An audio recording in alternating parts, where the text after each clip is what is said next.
Hey, welcome to Sunday Fun Day. Beer Fun Day, I guess. Anyway, it's going to be a good day. Got a couple of brewskis happening. Early morning beers in the sunshine. And then, look at this. Oops. Well, hang on. Weber.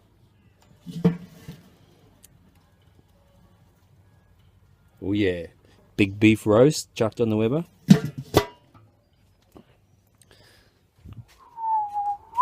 Okay, so that's my day planned out. Got the meat on. What is it? 10 o'clock. Got the Weber cracking. About to head over to the brewery. I've got I've got a few beers to rack off. Got a couple of beer, or at least one beer to put down. And a little bit of sampling to do throughout the day. Let's see how we go. Cheers. Right, so I don't know if this is actually Beer Fun Sunday, Beer Fun Friday, Sunday Fun Day, whatever the fuck it is anyway, it's my weekend. I finished night shift this morning, so things could get a little bit twisted as I haven't had much sleep. But sat out in the sun, had a couple of breakfast beers. You can only justify that when you've been up all night and you finish work at 6 o'clock in the morning. Went for a run, did a 10k run, came back, had a couple of beers. So anyway, smashed the run in, earned the beer. Jumped on the quad bike with my wife and the little girl, and went and fed the horses. So I spent a little bit of time with the family, done that. Now I've got a pass to come over here. Got a few things to do in the brewery this morning. I've got a keg that's got a little bit left in it of a little IPA that I made. I want to bottle that up, clean that keg out, free that space up. Then I've got its replacement, another IPA that I made, slightly different recipe. Going to rack that into the keg, have a little sample and see. Hopefully that's pretty good. And then the beer on beer that you saw me do last time, that thing should be ready to keg hopefully. And I'll have a taste. If it tastes alright, if I think Tiny's theory is fucking working, then I'm going to quickly brew up another. It's just going to be a partial mash because I'm a bit nervous. I don't want to go full grain and sort of waste my time and chuck it onto the yeast without doing this before. Not that I don't trust you, Tiny, but I just want to try it out for myself. So I've got a Cooper's Pale Ale with I'm going to add just do a partial mash with a kilo of pale malt. Hop it up a little bit more. Should be a bit of hops left over from last time. So now I'm going to chuck that on. Go 3 times, so the 3rd generation beer on beer, and we'll see how that turns out. Anyway, let's crack on. Come with me for the ride. Right, so I needed to make a bit of space in one of my kegs. It's a terrible place to be in. All my beer fridges and all my kegs are full, so I need to empty something and I can't drink it quick enough. So what I thought I would show you, I've got my homemade bottle filler. So I just took a Pluto gun, we call them Pluto guns in Australia, maybe a picnic gun, you know, particular thing. Got a bit of gas line, managed to make it fit inside, take my freshly sterilised bottle and put it to the bottom. I don't get any CO2 in there, that's the only thing compared to the Blickman guns and all that sort of stuff, but in terms of filling a bottle off the keg, no bottle conditioning, it's all being keg conditioned and what have you. Works a treat. Well, that's the end of it. That might not have been a good demo, my keg just ran out.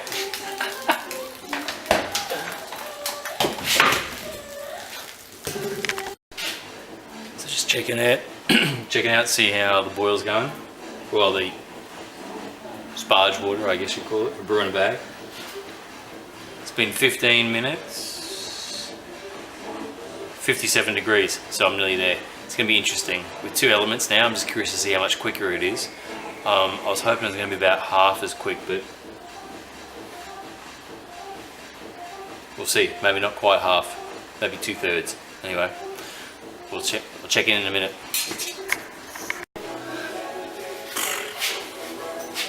All right, so we got heaps of things going. Just finished bottling the last of that peroxide pump BrewDog clone that I just did. So she's bottled, the keg's empty, washed it out, and she's ready to get filled up with peroxide punk 2, my next version. Pretty much the same, but I did a little bit of different grain. Instead of Marisota, I just used pale malt. So I'm going to see how that turns out. But right now we're about to start brewing, so things are going to get a little hectic. Start brewing beer, got a couple more to rack off. I got a couple of keg. So anyway, enjoy the ride. And we're sucking down beer, so it's bound to get interesting.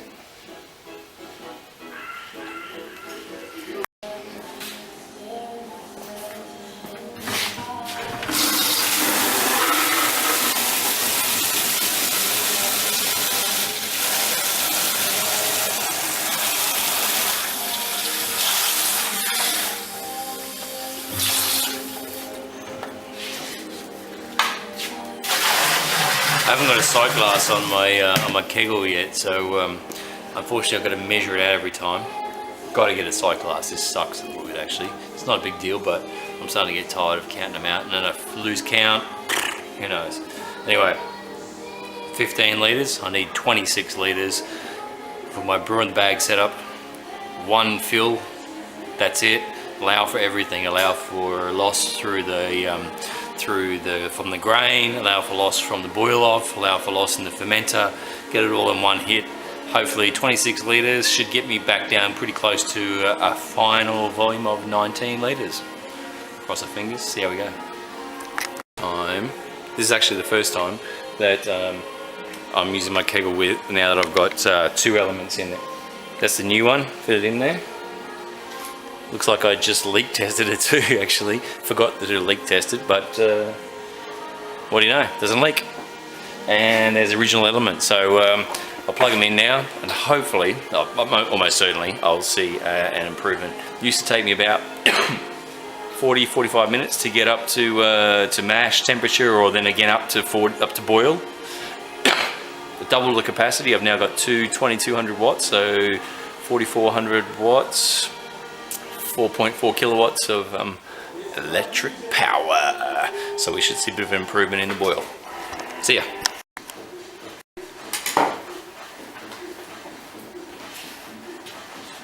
So, just finished racking off my IPA. This is the second version of my Punk IPA, Peroxide Punk. Looks pretty good, uncarbonated version. I swapped out the Marisota for pale malt, two-row pale malt. Ooh, she's bitter. Definitely do with a bit of carbonation. It's probably a truer IPA than the original one. So it's hopped up. Cool. She's bitter and hoppy. Yeah, and the malt character is mellowed out. That's what I kind of like with IPAs as well. It's there, but it's not really forward. So the hops is forward. Yeah, and then the bitter comes in on the back. It's like a coffee aftertaste. It's not coffee, but it's like the bitterness that you get from a coffee.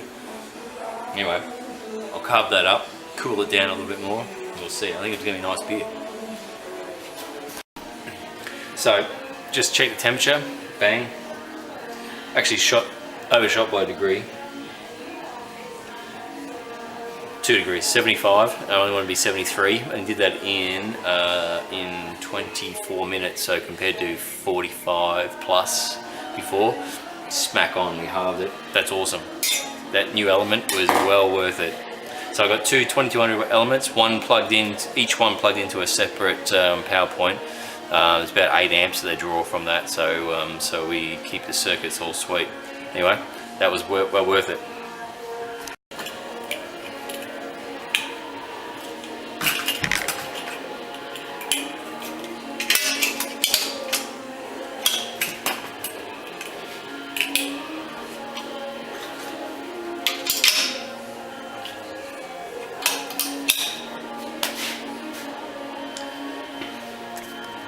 Ready for mashing.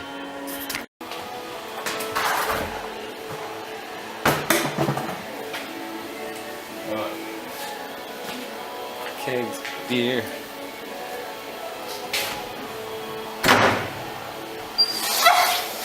Yes, Jack. What's up?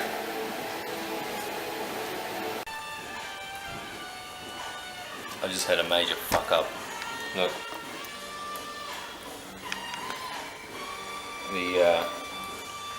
The secondary slipped out of my hand. It's poured all over the floor. It's not looking good. I'm just having a taste. I'm trying to figure out now how I'm going to clean this up, but I'm sorry, Tony, but there's an off flavour in this. Maybe I can't blame it on the beer on beer experiment. There's something not right. No.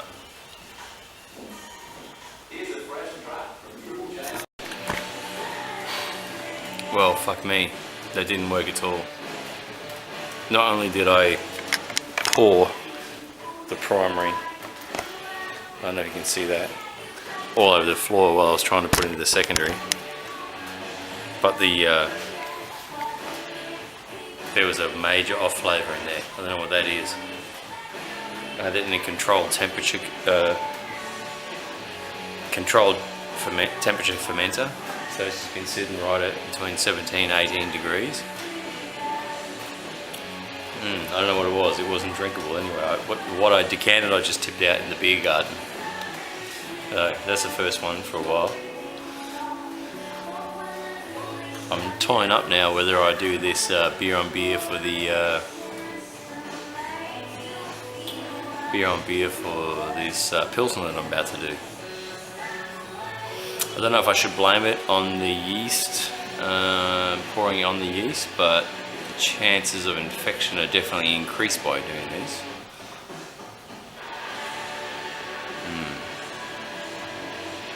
I'm a bit stumped now what to do. I need another Pilsner, so I might just revert back to doing it the safe way. I might just have to under-pitch the yeast, which I haven't done for a while either. I haven't got time to make a starter now. It's a bit late, so I think I might play it safe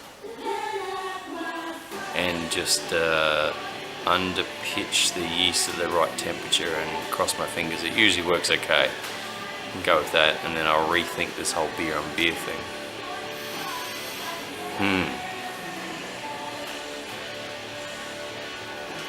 I'm trying to think of how to describe that off flavour.